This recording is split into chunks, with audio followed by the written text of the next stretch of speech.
सुरेश जाधव आपले प्रतिनिधी आपल्यासोबत आहेत। सुरेश, हे अधिकारी कोण आहेत, हे कंत्राटदार कोण आहेत, त्यांच्यातलं बोलणं तर स्पष्ट आपल्याला दिसतंय, ऐकायला येतंय की माझे पैसे माझ्याकडे, त्यांचे पैसे त्यांच्याकडे, माझं काम झालं, इतका थेट स्पष्ट व्यवहार आहे।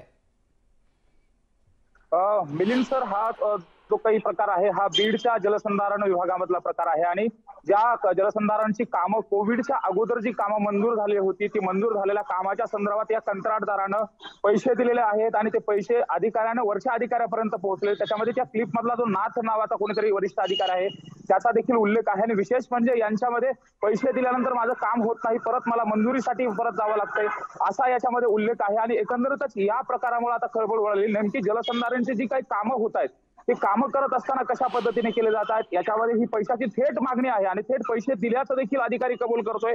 मी टपालाचं काम करतोय, टपालाचं काम करून मी पैसे पुढच्यापर्यंत पोहोचवलेले आहेत। एकंदरीतच या सगळ्या क्लिपचा अर्थ असा होतो की जलसंधारणची कामं करत असताना कोणाला तरी मंजूर करून घेऊन येत असताना पैसे द्यावे लागतात आणि ते पैसे दिल्यानंतरच कामं मंजूर होतात। त्यातली त्या जलसंधारण विभागामध्ये कोविडच्या कालावधीमध्ये जी काही मंजूर झालेली कामं होती त्यांना स्थगिती दिली गेली आणि ती नव्यानं कामं करायची असतील तर पुन्हा पत्र प्राप्त करून घ्यावं लागतंय आणि पत्र मिळवण्यासाठी पुन्हा एकदा आणखी तशाच पद्धतीने पैशाची मागणी केली जाते आणि त्यानंतर हा जो काही अधिकारी आणि कंत्राटदार यांच्यामधला वाद समोर आलेला आहे। नेमकं याच्यामधून आता आपण जर पाहिलं मिलिंद सर, तर हा जलसंधारण म्हणजे बीड जिल्ह्यामध्ये आपण पाहिलं तर तसा दुष्काळी जिल्हा आहे आणि या ठिकाणी जर अशा पद्धतीने पैसे घेऊन कामं केले जात असतील ती कामाची क्वालिटी काय असेल आणि जर अधिकारी पैसे घेत असतील तर ते क्वालिटीचं काम करून घेतील का हे सुद्धा पाहणं तितकंच महत्त्वाचं ठरणार आहे। माझ्यासोबत सामाजिक कार्यकर्ते आहेत, नेमकं काय चाललंय एकंदरीत बीड जिल्ह्यामध्ये आणि कशा पद्धतीने कामं केली जात आहेत?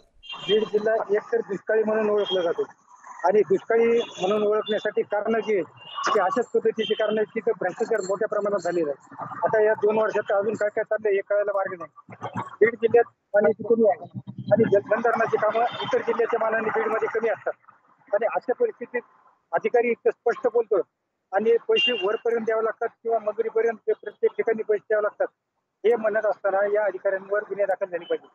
बीडमध्येच नाही वरिष्ठ पातळीपर्यंत सगळी चेन या गुन्ह्यामध्ये आरोपी झाली पाहिजे, या सगळ्यांना जेलमध्ये डांबलं पाहिजे तरच बीड जिल्ह्यात पाणी येईल। आपण पाहतोय ही सामाजिक कार्यकर्त्यांची देखील बोलकी प्रतिक्रिया आहे मिलिंद सर।